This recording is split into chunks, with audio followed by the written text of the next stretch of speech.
When we hike through the countryside or gaze at a mountain, we have the feeling that the landscape surrounding us is unchanging. But is that really the case?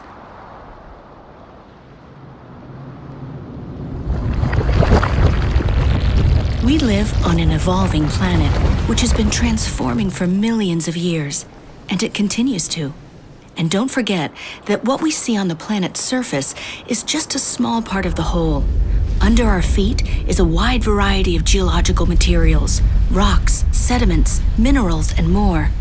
Their presence, composition, characteristics, and formation is what geologists study, and their graphic representation is what is known as a geological map. A geological map takes a profound look at which materials crop up on the Earth's surface and how each of these elements is arranged. In other words, the map is a representation of the geological architecture both above ground and underground. This vital information allows us to make the most of mineral resources such as metals and energy sources like coal and oil. It also helps us to locate the water that has filtered into aquifers and to use geothermal energy. In addition, geological maps are important for guiding agricultural activities. But that's not all. Thanks to geological studies that are supported by maps, we can establish where natural processes are likely to occur, including landslides, earthquakes, floods, and volcanic eruptions, minimizing the consequences of natural catastrophes.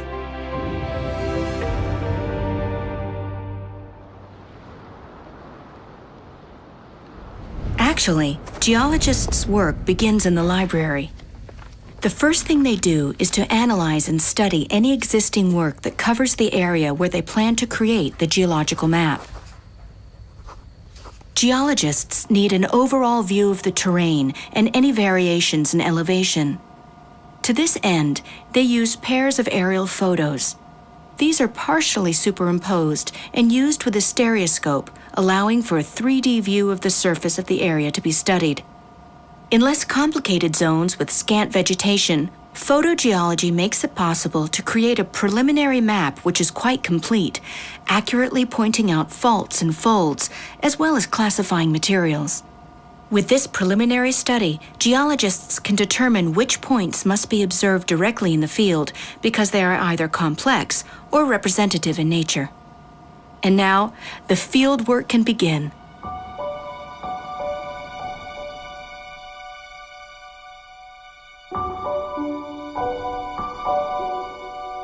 It's not usually possible to analyze every inch of the terrain, but geologists, guided by the observations they've made using aerial photos, follow a predetermined path with key stops known as stations. At each station, geologists identify different kinds of materials.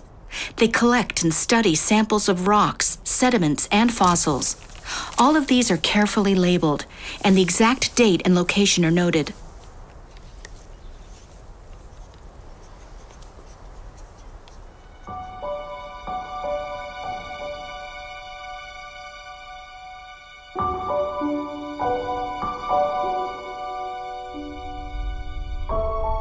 The rocks that make up planet Earth, which we can see on its surface, are quite varied. Igneous rocks formed by the cooling of molten rock deep within the Earth, metamorphic rocks transformed by the great pressure and high temperatures found underground, and sedimentary rocks formed by the accumulation of sediment in lakes, in riverbeds, and on the sea floor.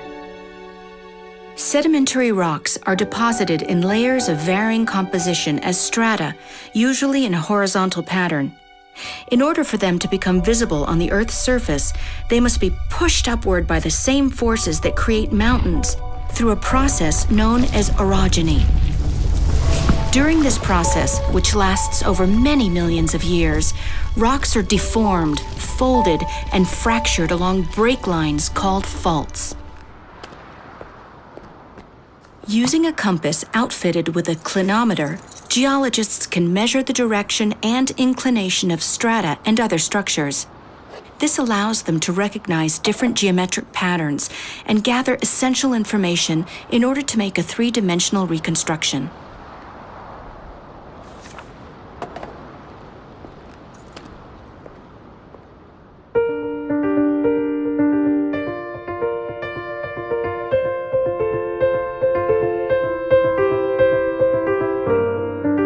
With the help of aerial photographs, they draw a first draft of the map directly on the terrain, marking lines between the different rocks. Their observational capacity, experience, and knowledge of other similar phenomena allow them to sketch out large areas of the map.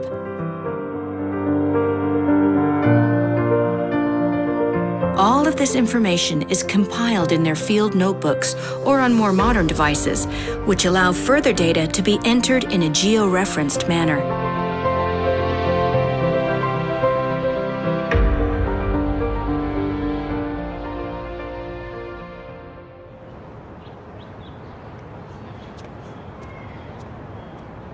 Back in the office, geologists contrast the information they have obtained with aerial images and previous studies in order to finalize the map, which may or may not be digital. Standardized symbols provide visual clues to help us rapidly identify the different types of rock that have been found: sandstone, limestone, and dolomite rocks, the age of which is shown by their color. The geological age of each rock is an essential piece of data that geologists need so they can put the events that created them into chronological order and examine the geological history of every corner of the planet.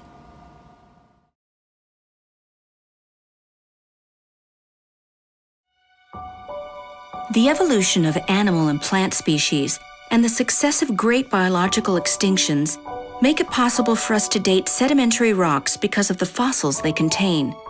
Rocks with the same fossils will be the same age. The absolute age of a rock can be determined thanks to radioactive dating. When a rock is formed, the minerals have a precise elemental composition. Some of these are radioactive and therefore become unstable over time. We know that they disintegrate in a certain time period, giving way to other elements. If we measure the proportion of these, we can find out the moment the rock was created, sometimes many millions of years ago. The geological map is not just a flat representation, it is also three-dimensional. Using orientation and inclination data for strata and faults, geologists can draw geological cross-sections and 3D models that show the spatial positioning of different materials located many kilometers beneath the Earth's surface. Once the mapping process is complete, field geologists send a rough draft of the map to cartographic specialists for validation. Once it has been approved and accepted, the map is ready to be published in different formats. Since geological science began hundreds of years ago, geological maps have served as a basic tool for geological knowledge. And this is still the case. The maps are a visual expression of the work of geologists, allowing us to learn what the Earth is like today, to remember what it was like yesterday, and to predict what tomorrow will bring. For beneath our very feet, although it may be quite slow, the Earth is changing, moving, and transforming.